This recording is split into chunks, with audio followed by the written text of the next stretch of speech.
Ministerio El Sembrador presenta Escuela Sabática, un estudio exhaustivo de la lección con José Cuba.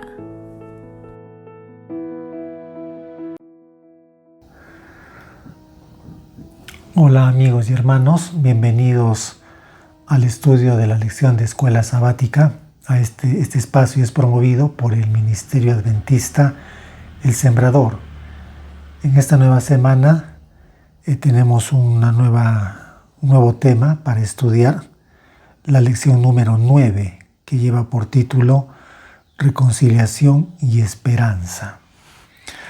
Antes de dar inicio al estudio de nuestra lección, quiero invitarlos a que me acompañen a hacer una oración. Nuestro buen Dios, danos tu bendición ahora que abrimos tu palabra y la lección de Escuela Sabática para estudiarla. Danos de tu buen espíritu, Señor, y guíanos. En el nombre de Jesús. Amén. Bien, continuemos. Entonces nos toca para esta semana la lección número 9, que lleva por título Reconciliación y Esperanza. El versículo de memoria se encuentra en 1 Corintios, capítulo 5, versículo 2, y dice así: Al que no tenía pecado, Dios lo hizo pecado por nosotros, para que nosotros llegásemos a ser justicia de Dios en él. Reconciliación y esperanza es el tema que en esta semana vamos a estar estudiando. Bíblicamente, la palabra reconciliación significa volver a unir lo que estaba separado.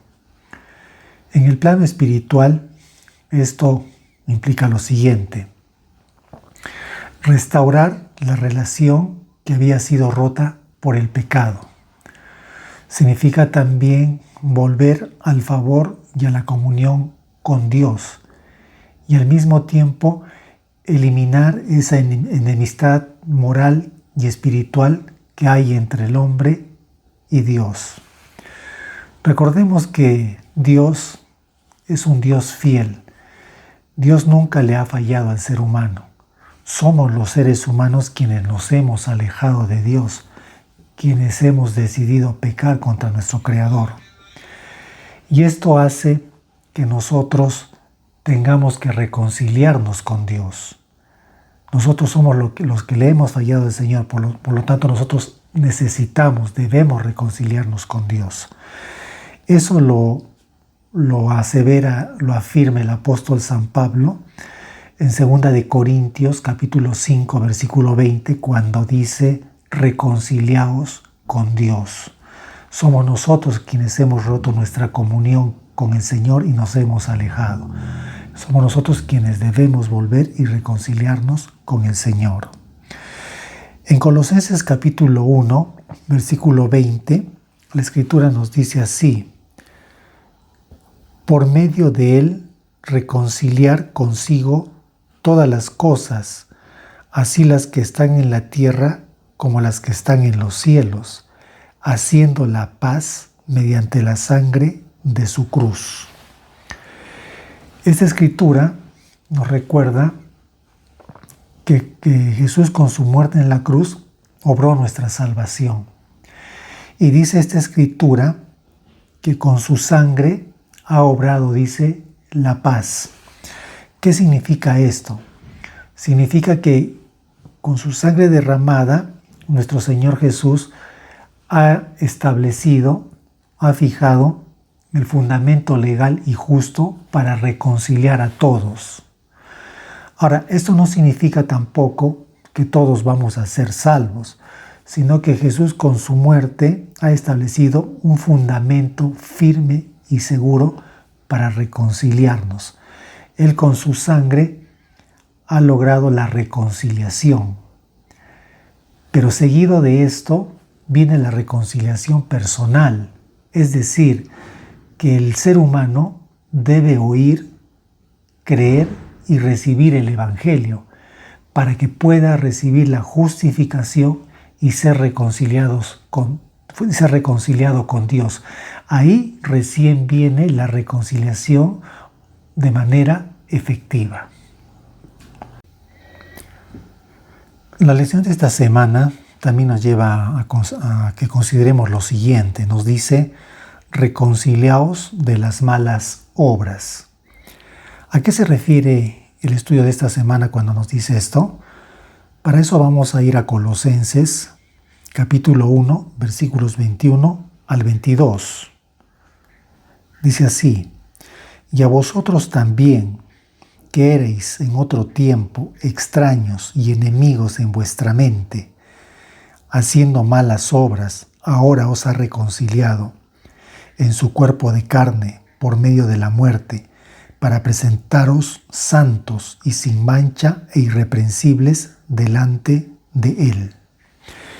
En esta escritura, el apóstol San Pablo señala que hay una enemistad moral y espiritual en el ser humano.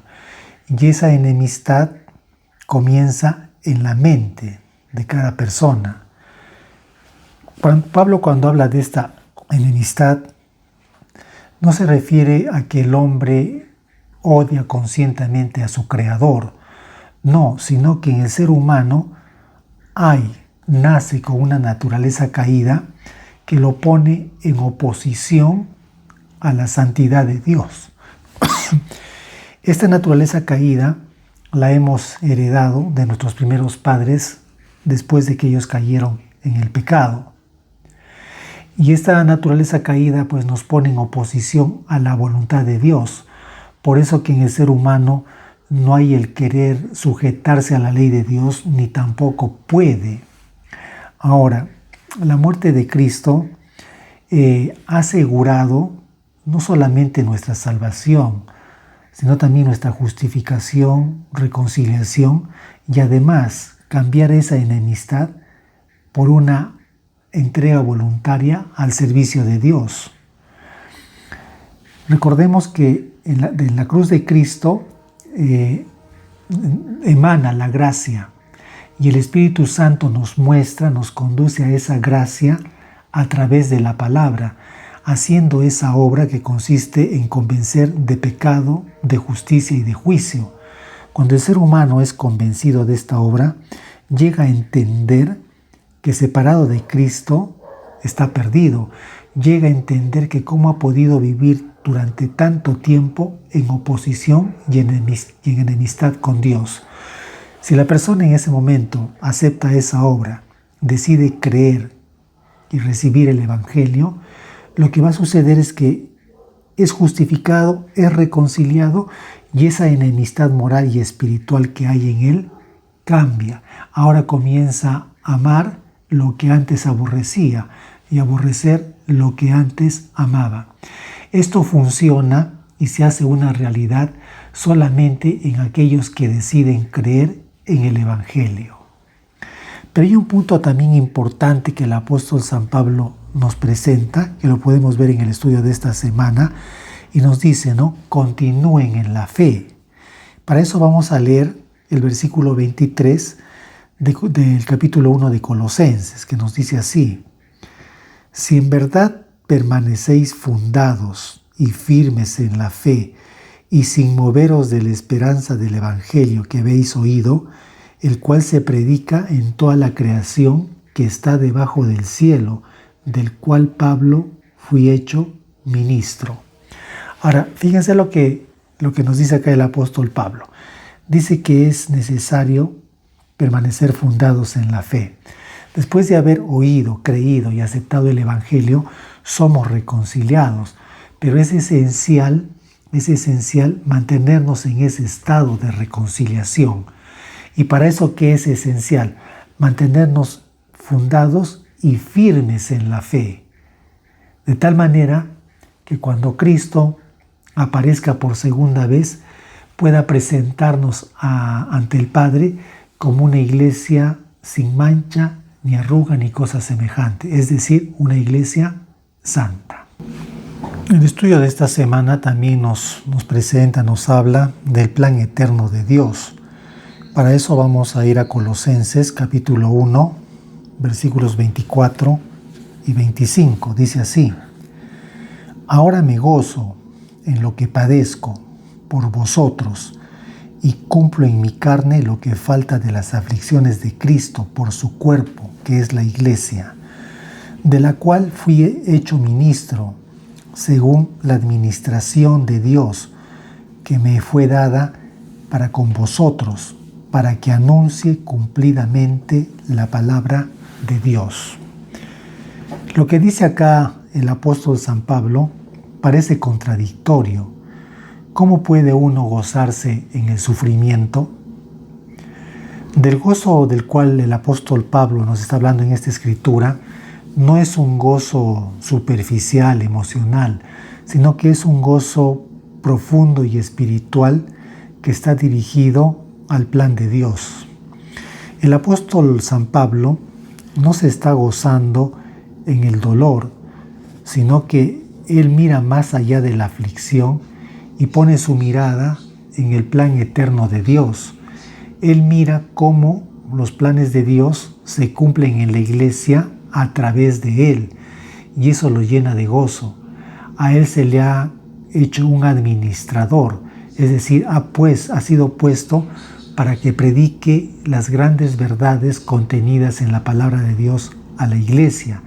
Y él sabe que al predicar estas grandes verdades va a llevar a la iglesia reconciliada con Dios para que pueda permanecer firme y bien fundada en las verdades del Evangelio, hasta que pueda haberse cumplido en la iglesia lo que dice Efesios capítulo 5, versículo 27. ¿Qué nos dice Efesios 5, 27? A fin de presentársela a sí mismo, una iglesia gloriosa que no tuviese mancha, ni arruga, ni cosa semejante, sino que fuese santa y sin mancha. Este es el plan eterno de Dios para su iglesia. El Señor quiere reconciliarnos y quiere que nos mantengamos firmes en la fe del Evangelio hasta que este plan de Dios pueda cumplirse en su iglesia.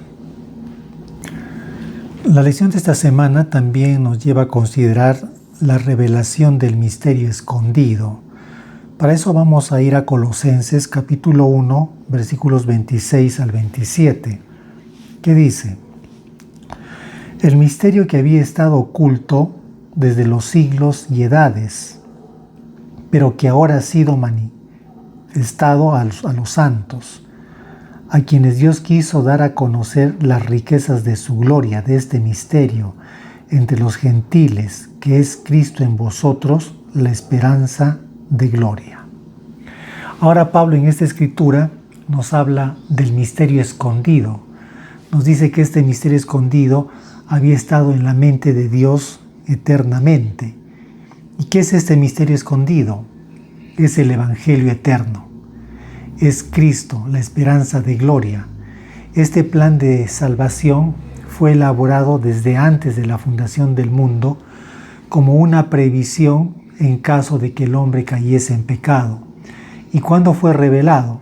Después de la caída de nuestros primeros padres. Fue una revelación progresiva. Ese misterio dejó de ser misterio en el momento que fue revelado. Cuando uno cree en el misterio escondido, acepta este Evangelio eterno, recibe justificación y reconciliación. Y si en verdad hemos creído en este Evangelio eterno, en este misterio escondido, vamos a permanecer firmes en la fe. Ahora el apóstol Pablo nos habla del poder del Evangelio. Para eso vamos a ir a Colosenses capítulo 1, versículos 28 y 29. Nos dice así: a quien anunciamos amonestando a todo hombre y enseñando a todo hombre en toda sabiduría, a fin de presentar perfecto en Cristo Jesús a todo hombre, para lo cual también trabajo, luchando según la potencia de Él, la cual actúa poderosamente en mí. En esta escritura, el apóstol San Pablo nos dice que el Evangelio tiene poder.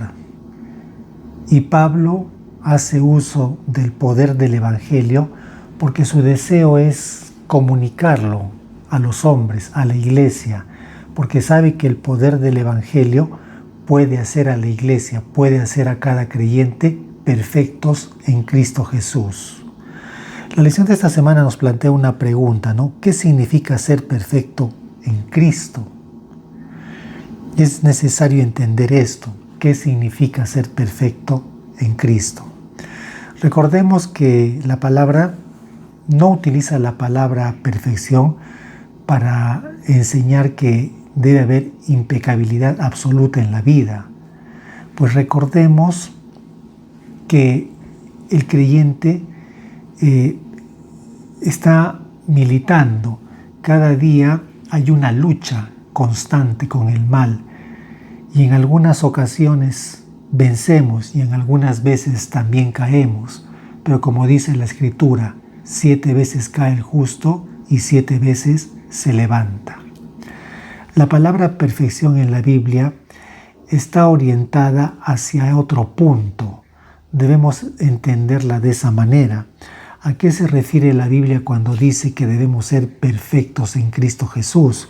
Para eso vamos a leer el Evangelio de San Mateo, capítulo 5, versículos 44 hasta el 48. Dice así: Pero yo os digo, amad a vuestros enemigos, bendecid a los que os maldicen, haced bien a los que os aborrecen, llorad por los que os ultrajan y os persiguen, para que seáis hijos de vuestro Padre que está en los cielos, que hace salir su sol sobre buenos y malos, y que hace llover sobre justos e injustos.